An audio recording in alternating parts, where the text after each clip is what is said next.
आप सभी को करवा चौथ की हार्दिक शुभकामनाएं। आज की इस वीडियो में मैं आपको करवा चौथ की व्रत कथा बताऊंगी। तो चलिए कथा को प्रारंभ करते हैं। कथा के अनुसार बहुत समय पहले की बात है। एक साहूकार के 7 बेटे और उनकी एक बहन करवा थी। सभी सातों भाई अपनी बहन से बहुत प्यार करते थे, यहाँ तक कि वे पहले उसे खाना खिलाते और बाद में स्वयं खाना खाते थे। एक बार उनकी बहन ससुराल से मायके आई हुई थी। शाम को भाई जब अपना व्यापार व्यवसाय बंद कर घर आए तो देखा कि उनकी बहन बहुत व्याकुल थी। सभी भाई खाना खाने बैठे और अपनी बहन से भी खाना खाने के लिए आग्रह करने लगे, लेकिन बहन ने बताया कि उसका आज करवा चौथ का निर्जल व्रत है और वह खाना सिर्फ चंद्रमा को देखकर उसे अर्घ देकर ही खा सकती है। चूंकि चंद्रमा अभी तक नहीं निकला था, इसीलिए वह भूख प्यास से व्याकुल हो रही थी। उसके सबसे छोटे भाई को अपनी बहन की ये हालत देखी नहीं गई और वह दूर पीपल के पेड़ पर एक दीपक जलाकर चलने की ओट में रख देता है। दूर से देखने पर वह ऐसा प्रतीत होता है कि जैसे चतुर्थी का चांद हो। इसके बाद भाई अपनी बहन को बताता है कि चांद निकल आया है, तुम उसे अर्घ देकर भोजन कर सकती हो। बहन बहुत खुशी हुई और खुशी के मारे सीढ़ियों पर चढ़कर चांद देखती है, उसे अर्घ देकर खाना खाने बैठ जाती है। वह पहला टुकड़ा मुंह में डालती है तो उसे छींक आ जाती है, दूसरा टुकड़ा खाती है तो उसमें बाल निकल आता है और जैसे ही तीसरा टुकड़ा मुंह में डालने की कोशिश करती है, उसके पति की मृत्यु का समाचार उसे मिलता है। फिर वह बौखला जाती है। उसकी भाभी उसे सच्चाई से अवगत कराती है कि उसके साथ ऐसा क्यों हुआ है।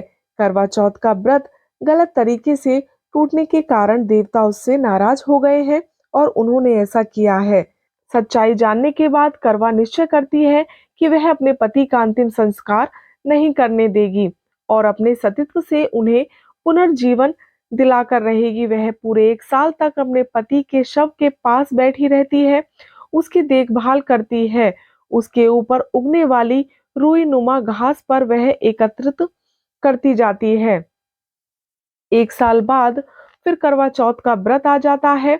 उसकी सभी भाभी करवा चौथ का व्रत रखती है। जब भाभियां उससे आशीर्वाद लेने के लिए आती हैं तो वह प्रत्येक भाभी से यम सुई ले लो, पिए सुई दे दो, मुझे भी अपनी जैसी सुहागिन बना दो, ऐसा आग्रह करती है। लेकिन हर भाभी उसे अगली भाभी से आग्रह करने का कहकर चली जाती है। इस प्रकार जब छठे नंबर की भाभी आती है तो करवा उससे भी यही बात दोहराती है। यह भाभी उसे बताती है कि चूंकि सबसे छोटे भाई की वजह से उसका व्रत टूटा था, अतः उसकी पत्नी में ही शक्ति है कि जब वह तुम्हारे पति को दोबारा जीवित कर सकती है।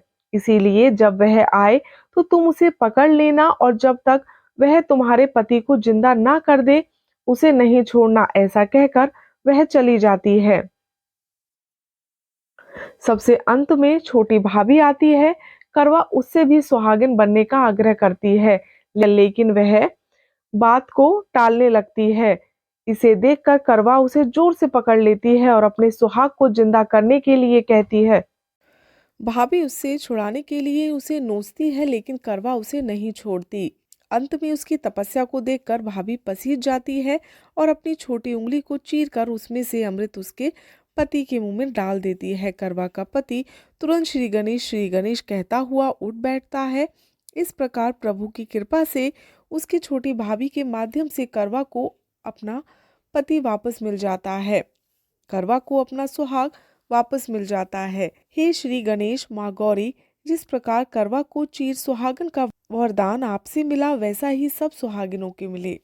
तो ये है करवा चौथ की व्रत कथा।